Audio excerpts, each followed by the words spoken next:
Bismillahirrahmanirrahim. Assalamualaikum warahmatullahi wabarakatuh. Hai kawan-kawan semua, adik-adik semua, apa kabar? Selamat bergabung kembali dengan channel Keadilan Belajar Studio. Pada hari ini kita akan membahas mengenai pengenalan coding. Baik, tanpa memperpanjang mukadimah, mari kita mulai. Apakah itu coding? Coding adalah serangkaian kata, simbol, huruf yang tidak ada artinya, kemudian disatukan dalam bentuk berurutan, atau biasa kita mengenalnya dengan sequential, dengan aturan tertentu yang dipahami komputer sebagai sebuah perintah. Ini semacam kode-kode yang dapat dipahami oleh komputer, tapi dengan aturan-aturan tertentu.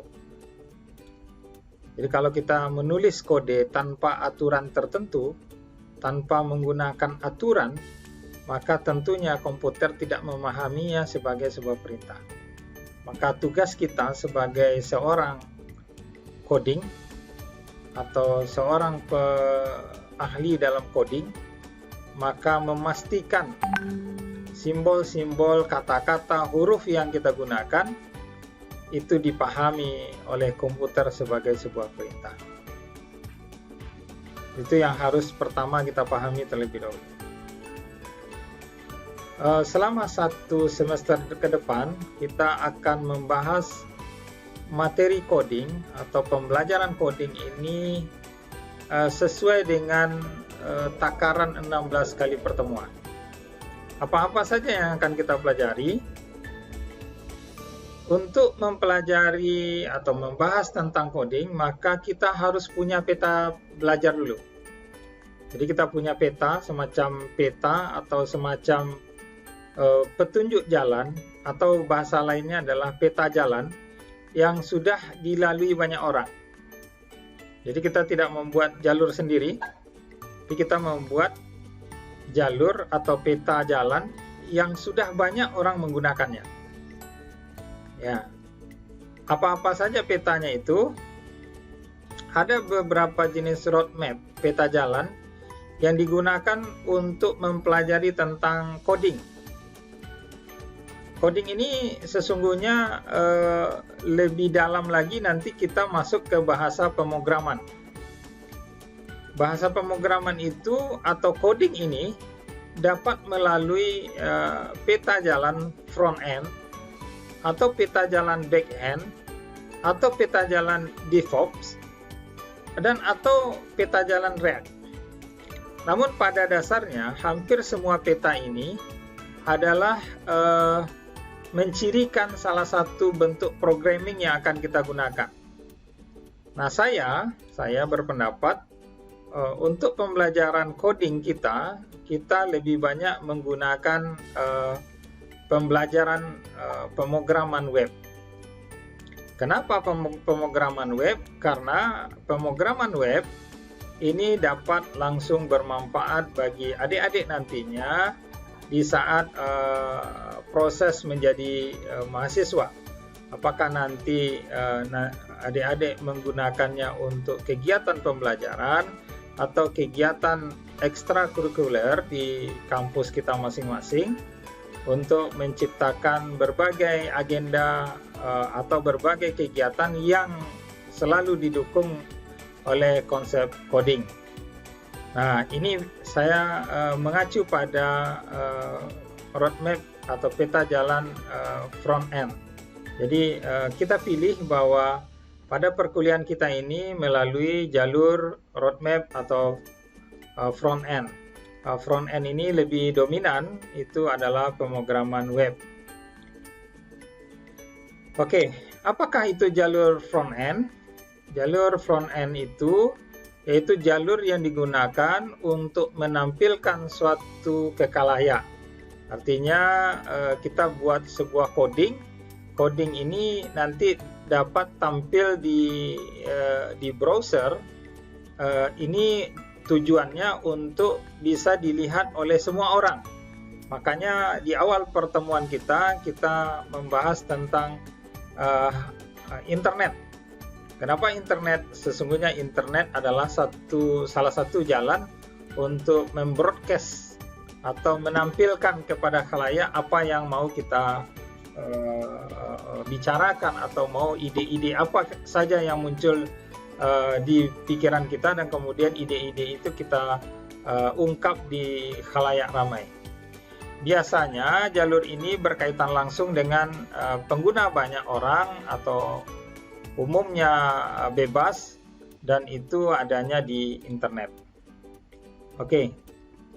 Selanjutnya, jalur ini cukup luas dan utuh. Jadi kalau peta jalannya nanti akan saya tampilkan potongannya saja, dan nanti potongan ini akan kita bahas, dan selanjutnya potongan demi potongan peta jalan ini kita satukan nanti. Jadi kira-kira tujuan pembelajaran kita seperti apa. Nah, jalur ini cukup utuh, artinya ada pembelajaran yang utuh dalam peta jalan front end. Merupakan jalur yang biasa berjalan sendiri dan lebih optimal diikuti secara simultan dengan jalur lain seperti backhand dan DevOps. Artinya begini, mungkin tidak semua aplikasi front end berjalan lebih baik kalau seandainya kita kita padukan dengan pemrograman backhand. Kalau teman saya mengatakan seperti layaknya gulungan obat nyamuk bakar, yaitu kita berputar ya, dari front end kemudian ke backhand, kemudian balik lagi front end, balik lagi ke backhand, atau ditambah sedikit sebuah pemrograman kecil dengan menggunakan DevOps misalnya. Nah, tapi yang kita pelajari hari ini cukup yang sangat sederhana. Adik-adik dalam 16 kali pertemuan ini memiliki sebuah keterampilan pemrograman front end yang bisa membantu adik-adik dalam perkuliahan nantinya,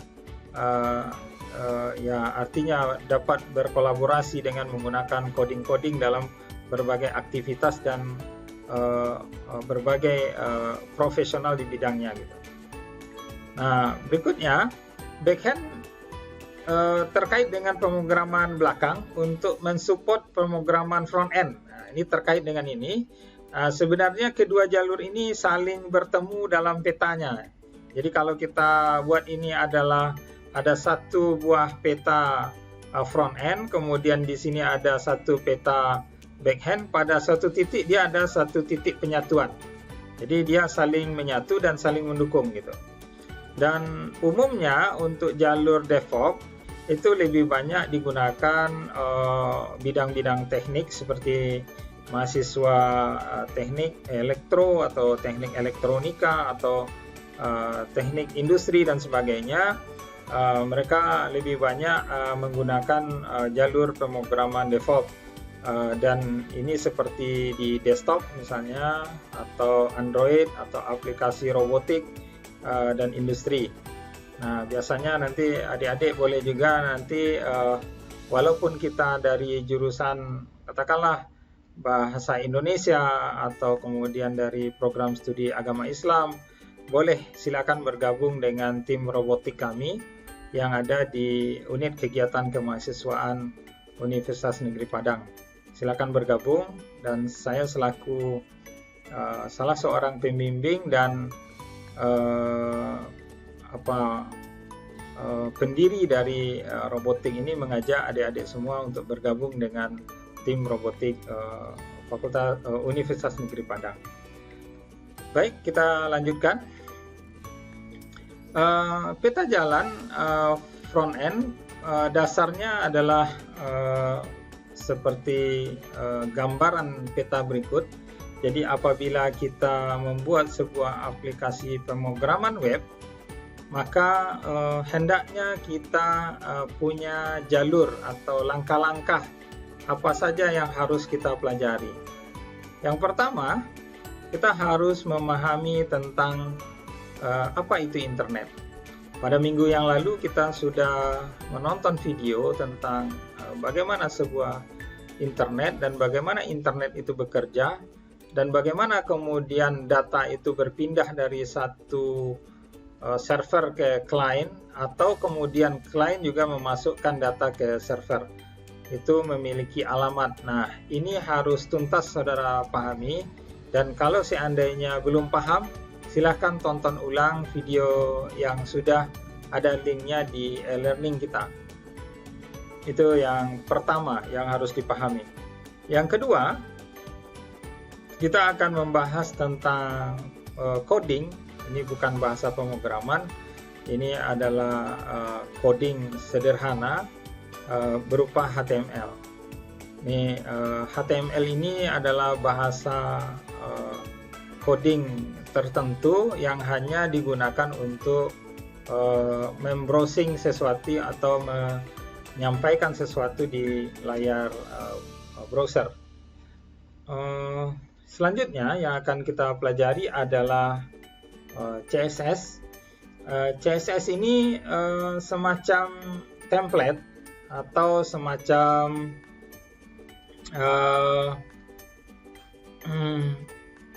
layout ya. Jadi dia merupakan menyusun coding itu lebih tertata rapi gitu. Jadi coding yang tadinya HTML biasa mungkin agak berserakan dia. Nah, CSS nanti akan menyusunnya, mempolakannya sehingga gambaran dari website yang akan kita buat atau perintah HTML yang kita buat itu lebih tertata rapi, baik itu berupa pewarnaan, tata letak, ya, susunan,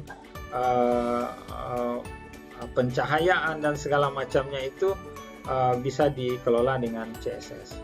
CSS juga merupakan bahasa coding sederhana yang bukan merupakan bahasa pemrograman. Selanjutnya kita akan membahas tentang JavaScript. JavaScript ini bukan hanya sekedar coding, tetapi dia adalah bahasa pemrograman. Apa bedanya coding dengan pemrograman? Sebenarnya di pemrograman, coding adalah bahagian dari pemrograman, di mana pemrograman ini lebih menyusun atau mempolakan struktur bahasanya menjadi perintah-perintah langsung kepada komputer. Sedangkan coding HTML dan CSS dia bukan perintah langsung, tapi dia hanya standar tertentu yang kemudian tersusun secara rapi gitu. Nah, apabila kita sudah menyelesaikan materi tentang internet, HTML, CSS, dan JavaScript, pada dasarnya kita sudah bisa membuat sebuah aplikasi pemrograman web yang dapat kita tampilkan secara utuh kepada masyarakat, dan kita tumpangkan di salah satu server nantinya, dan itu nanti bisa kita amati secara bersama-sama. Nah, ini kira-kira peta jalan yang akan kita gunakan selama 1 semester ke depan. Nah, ini internet. Apakah itu internet? Jadi kita bahas sedikit apa itu internet. Internet kepanjangan dari interconnection atau interconnected network, adalah sistem jaringan komputer yang saling terhubung secara global dengan menggunakan paket protokol internet TCP/IP atau HTTP atau HTTPS atau RTP. Nah, nanti silakan adik-adik mengulang videonya. Ini sudah bahagian dari apa yang sudah kita tampilkan sebelumnya. Ini kita ambil dari pembahasan dari Wikipedia. Nah, salah satu media yang berjalan di bawah internet adalah web. Jadi bahasa pemrograman web. Nah, ini nanti akan kita jelaskan lebih lanjut. Nah, web sesungguhnya adalah www atau www, yaitu menggunakan protokol HTTP atau HTTPS yang gunanya untuk menampilkan pemrograman web di halaman browser. Nah, web adalah apakah yang kita maksud dengan www atau web itu? Web World Wide Web atau www itu adalah penyelenggara aplikasi web yang mengatur pola atau standar atau protokol untuk penggunanya. Jadi ada semacam organisasi tertentu yang mengatur standar atau protokol bagaimana mengatur pola penyelenggaraan aplikasi web. Jadi pemrograman web itu tidak asal buat saja codingnya, tetapi adalah susunan simbol, huruf, dan angka yang mungkin akan berpengaruh terhadap tampilan informasi di layar halaman browser. Nah, ini diatur oleh organisasi yang bernama W3C. Nah, nanti kita bahas. Nah, www atau www berjalan di browser. Nah, contoh browser itu adalah Mozilla, Google Chrome, Opera, dan lain-lain. Ini banyak sekali, tapi yang terkenal hari ini yang banyak digunakan orang adalah Mozilla, Google Chrome, dan Opera.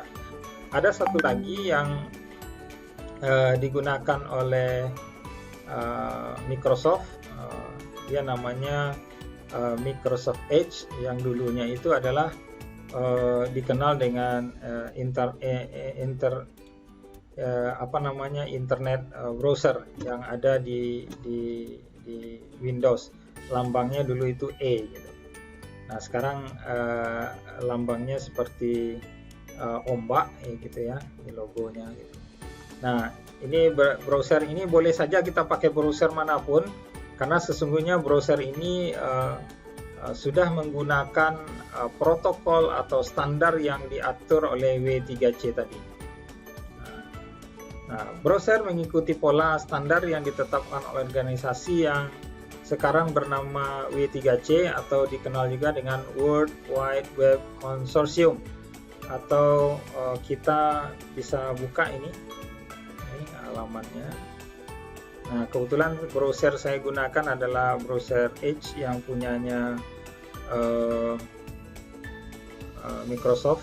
Nah, di sini dijelaskan bahwa W3C adalah sebuah komunitas internasional yang mengembangkan standar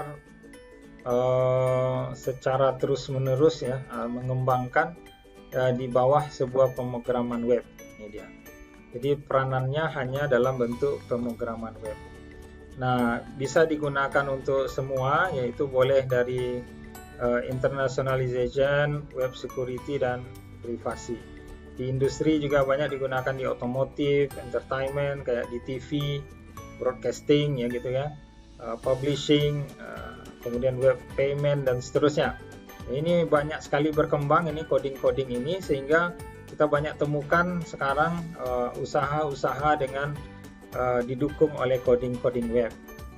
Nah, kalau kita coba buka standarnya, jadi ini standar pemrograman web itu apa saja, itu bisa kita lihat di sini. Ada web design dan application.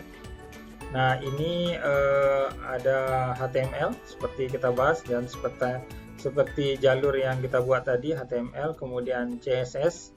Ini grafik ini sebenarnya, jadi ini grafik yang digunakan di HTML, kemudian Ajax gitu ya, dan beberapa aplikasi lainnya, termasuk di dalamnya adalah JavaScript yang akan kita bahas.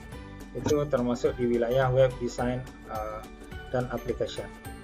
Kemudian ada web of device. Nah, ini juga pembelajaran tentang peralatan-peralatan yang digunakan di web.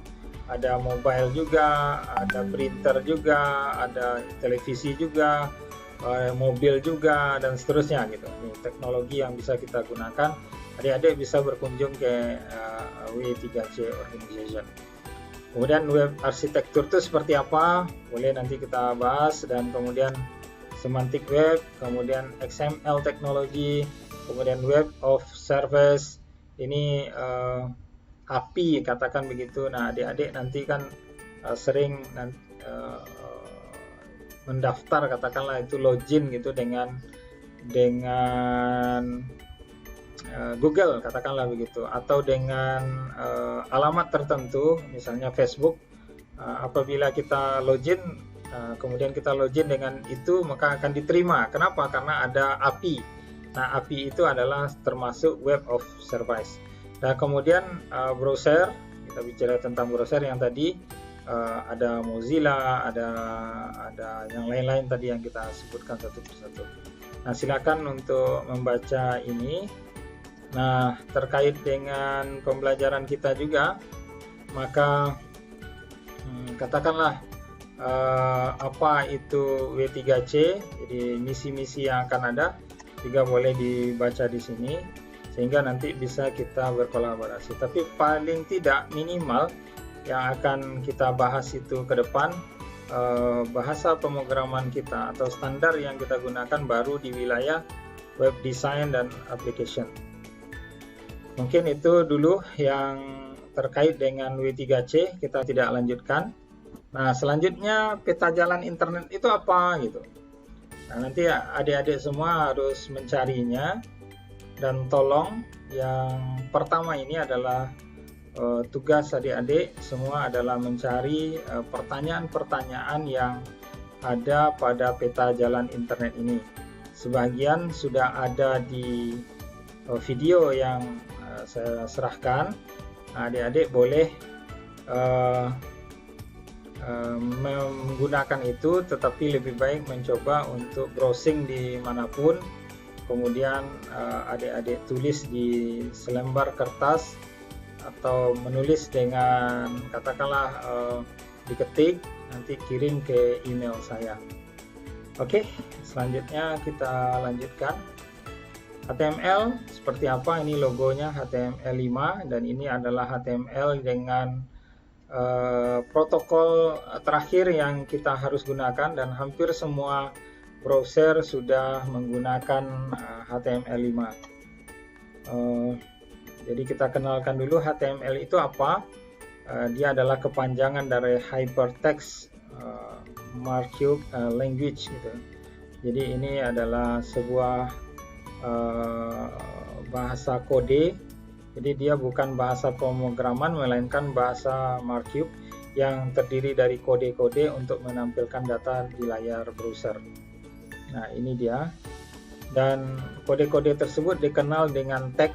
Itu ada siku kurung kanan dan kurung kiri gitu. Jadi ada kurung siku ya, kurung siku yang kita gunakan ini adalah tanda atau kode itu dikenali. Jadi kita mengenali kode tag itu seperti apa. Nah, contohnya ini, contoh tag itu kita punya paragraf ini kepanjangannya. Jadi kita buat kurung apa ya, tanda kecil dan tanda besar ya, ini. Kemudian di tengah-tengahnya nanti kita boleh tulis dengan kalimat atau huruf atau angka. Nah, selanjutnya kita tutup nanti dengan /p dan kita kurung dengan kurung kecil dan besar, tanda kurung kecil dan kurung besar. Nah, ini adalah bentuk contoh dari kode yang digunakan oleh bahasa pemrograman HTML. Coding HTML. Nah, jadi P adalah tag yang digunakan untuk menampilkan sebuah paragraf. Nah, kita tutup kode ini, kode penutup paragraf. Nah, kira-kira pemahaman kita tentang HTML kita bahas nanti pada video selanjutnya. Nah, peta jalan HTML itu ini dia. Silakan nanti adik-adik lihat. Kita akan membahas HTML itu kepada basicnya. Kita belajar standar-standar dari HTML. Kemudian bagaimana menuliskannya. Kemudian bagaimana membuat form, validation, ya. Kemudian convention dan best practice-nya seperti apa, ya kan? Ini jalur-jalur utama yang harus kita miliki. Kalau ini kita mungkin tidak bahas dengan mata kuliah kita, tapi adik-adik boleh nanti belajar tentang accessibility atau juga SEO basic. SEO ini biasanya orang gunakan untuk menampilkan browsernya agar selalu teratas. Jadi kalau kita coba di salah satu fungsinya ya SEO ini untuk membuat sebuah coding nanti dengan HTML ini atau bahasa pemrograman lain, bisa juga dengan JavaScript nanti kita bisa menempatkan halaman web kita di pencaharian Google itu di nomor 1 gitu. Gimana caranya nanti kita bahas lebih lanjut, tapi mungkin tidak di mata kuliah ini, tapi di channel kita Keadilan Belajar Studio. Kenapa saya beri nama Keadilan Belajar Studio? Karena pembelajaran ini tidak hanya diuntukkan untuk mahasiswa, tetapi ini juga diperuntukkan oleh khalayak umum yang siapa saja yang mau belajar tentunya. Nah, selanjutnya kita akan membahas tentang CSS. Nah, CSS itu logonya seperti ini, ya, logo CSS yang mungkin bisa berinteraksi langsung dengan HTML tadi. Jadi HTML ini tidak bisa berjalan sendiri kalau seandainya tidak dihias dengan CSS. Jadi cantiknya halaman HTML kita karena adanya CSS. Nah, apa itu CSS? CSS itu kependekan dari atau kepanjangan dari Cascading Style Sheet, yaitu lembaran yang mengatur beberapa komponen dalam web sehingga akan lebih terstruktur, seragam, rapi, cantik, menarik, nah gitu. Ini dia CSS. Nah, CSS bukan merupakan bahasa pemrograman, tetapi dia hanya coding yang membantu kerjanya HTML. Nah, CSS itu fungsinya mengatur tata letak, pewarnaan, pengelolaan tampilan, dan seterusnya. Nah, prinsipnya CSS berkolaborasi dengan HTML agar tampilannya lebih menarik dan lebih nyaman, dan siapa saja bisa merasa wah, ini halaman webnya bagus gitu. Nah, itu kira-kira tentang CSS. Nah, kira-kira peta jalannya seperti apa? Ini yang kita bahas. CSS ini mungkin agak banyak ya. Yang pertama yaitu learn the basic. Artinya kita memahami apa saja standar-standar dari dasar yang dimiliki oleh CSS, codingnya seperti apa gitu. Kita bikin layout. Nah, layout yang kita gunakan ada float, ada positioning, ada display, ada box model, ada CSS grid, dan ada flexbox. Dan ini dapat kita gunakan, nanti kita pelajari ini sampai tuntas. Nah, kemudian kita masuk ke responsive design dan media queries. Nah, ini nanti kita latihannya untuk membuat halaman web kita sendiri. Nanti saudara-saudara, adik-adik di akhir perkuliahan CSS sudah bisa untuk membuat semacam data diri atau portofolio diri yang bisa ditampilkan di halaman web gitu. Oke, ini peta jalan untuk CSS. Dan kemudian kita masuk ke JavaScript. Nah, model JavaScript atau logonya adalah seperti ini, JS, JavaScript. JavaScript merupakan bahasa pemrograman tingkat tinggi dan dinamis. Apa yang kita maksud dengan pemrograman tingkat tinggi? Pemrograman yang dimengerti oleh komputer dan dimengerti oleh manusia. Nah, jadi ada perintah-perintah programnya itu sangat mudah dan dimengerti oleh manusia, maka disebut dengan pemrograman tingkat tinggi. Dan sifatnya juga dinamis, jadi dia bisa membuat gambar itu menjadi bergerak atau menjadi animasi dia. Itu yang kemudian kita sebut dengan VCS tadi ya. Nah, ini bahasa pemrograman tingkat tinggi. Ada nggak bahasa pemrograman tingkat rendah? Ada. Bahasa pemrograman tingkat rendah biasanya dipelajari di Fakultas Teknik, yang langsung perintah-perintahnya itu hanya dikenali oleh komputer yang bitnya terdiri 0 dan 1. Untuk bisa manusia mengkodingnya, maka ada perintah-perintah kecil seperti jump, load gitu. Nah, itu tidak kita bahas di sini karena mungkin adik-adik kalau mau lebih dalam lagi mempelajari tentang coding, maka pembelajaran kita mungkin ke pemrograman aras rendah. Jadi dengan aras rendah ini akan lebih simpel untuk menginstruksikan kepada komputer dengan hanya filenya dalam bentuk yang sangat kecil. Biasanya robotik sedikit menggunakan itu lebih dalam tentang pemrograman tingkat rendah. Kemudian JavaScript merupakan pemrograman web yang berkolaborasi dengan HTML dan CSS. Jadi JavaScript itu adalah pemrograman web yang dapat berkolaborasi langsung dengan HTML dengan CSS, sehingga HTML untuk menampilkan data, sementara CSS untuk mencantikkan, dan JavaScript seperti organ yang mampu mengelola seluruh tampilan data secara interaktif gitu dan dinamis. Ini menggunakan JavaScript.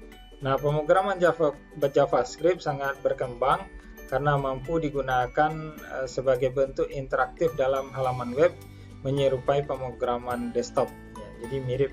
Jadi misalnya adik-adik yang dari kimia misalnya menampilkan reaksi kimia dan bagaimana menganimasikannya, itu dapat menggunakan JavaScript. Bahkan adik-adik nanti di akhir pertemuan kita di peta jalan JavaScript nanti kita bikin sebuah game yang menarik yang dapat kita kelola, kita siapkan untuk ya paling tidak kita bercoba bermain-main di situ. Dan tentunya harapan saya bukan hanya sekedar bermain, tapi dapat digunakan dalam berbagai interaksi sosial nantinya di tengah-tengah masyarakat. Nah, peta jalannya seperti ini ya. JavaScript ada sintak dan basic konstruksi bahasa JavaScript itu seperti apa. Mungkin ada pencabangan atau pengulangan nanti ya. Ada juga nanti adik-adik memahaminya, apa itu tipe data dan seterusnya gitu. Bahkan kita juga akan mempelajari alamat memorinya seperti apa. Nanti kita belajar sedikit tentang JavaScript mengarah ke sini. Kemudian len DOM manipulation, jadi ini kita bicara tentang DOM nanti. Kemudian kita juga belajar sedikit tentang fetch, API, Ajax gitu ya. Kemudian kita juga sedikit belajar tentang modular JavaScript, dan terakhir kita juga belajar tentang understanding of konsep dari JavaScript secara keseluruhan. Nah, inilah peta jalan yang akan kita gunakan selama 1 semester ke depan, dan saya rangkum peta jalan kita itu seperti apa. Jadi inilah peta jalan kita secara keseluruhan. Jadi ini dia. Nah, ini petanya sudah saya rangkum dalam satu peta yang akhirnya dapat kita gunakan. Adik-adik, peta jalan ini saya ambil dari sebuah website bernama roadmap.sh. Karena peta jalan ini tidak saya saja yang menggunakan, tapi banyak orang yang menggunakan, maka silakan nanti adik-adik berkunjung ke halaman website, saya ulangi, roadmap.sh. Silakan nanti kita bisa berdiskusi lebih lanjut. Demikian dari saya untuk pertemuan video pertama kita, dari pertemuan kedua yang kita lakukan. Saya berharap adik-adik semua bisa belajar lebih dalam lagi, dan saya berharap juga untuk semuanya sudah menginstalkan VGS atau Visual Studio Code, VSC ya, VSC. Jadi Visual Studio Code gitu ya. Silakan nanti dicoba, dan terima kasih segala perhatiannya. Demikian saja, kita lanjut ke video selanjutnya. Assalamualaikum warahmatullahi wabarakatuh.